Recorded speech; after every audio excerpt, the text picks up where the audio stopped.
আমার নেত্রী, আমার দেশমাতা বেগম খালেদা জিয়া আজকে খুবই অসুস্থ। ওনার সুস্থতার জন্য আমরা খতমে কোরআন এবং দোয়া মাহফিলের আয়োজন করেছি। হওয়ার জন্য সকলে আপনার কাছে দোয়া করতেছি। আমার নেত্রী, আমার দেশমাতা বেগম খালেদা জিয়া আজকে খুবই অসুস্থ।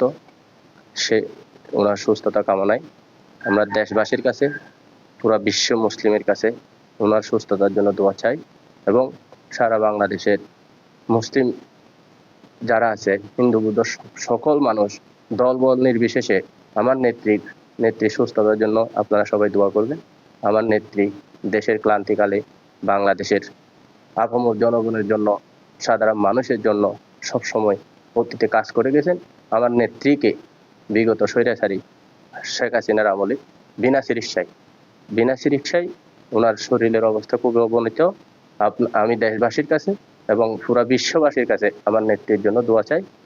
আজকে এখানে দারুল কোরআন মাদ্রাসা, হেফজখানা, এতিমখানা যে আপনারা শিশুরা দেখছেন, ওনারা হচ্ছে কোরআনে হাফেজ হচ্ছে আর কি।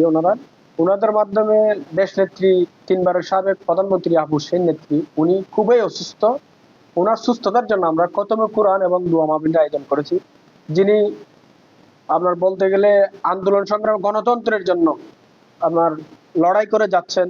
দেশের এই সংকট মুহূর্তে ওনাকে আমাদের খুবই প্রয়োজন। ওনাদের সুস্থতা কামনা করি। উনি আমাদের মায়ের মতো এবং দেশবাসীর কাছে ওনার জন্য দোয়া চাই। এবং ছোট শিশুরা আপনারা দেখতে পাচ্ছেন যে ওনার অসুস্থতার খবর শুনে সারা বাংলাদেশে একটা কি মানত করে রোজা রাখতেছে, মানত করে মানুষকে দান করতেছে, মানে যে নেত্রীর জন্য মানে হাহাকার কান্নাকাটি করতেছে প্রত্যেক এলাকায় দেখছে। মানে আমরাও তার মাধ্যমে সবার শিশুরা নেত্রীর জন্য সুস্বাস্থ্য এবং নেত্রী যারা আমাদের মাঝে ফিরে এসে আবার গণতন্ত্রের জন্য লড়াই করতে পারেন, এই সংকট দেশের জন্য যাতে উনি ভালো কিছু করতে পারেন এই আশা করছি।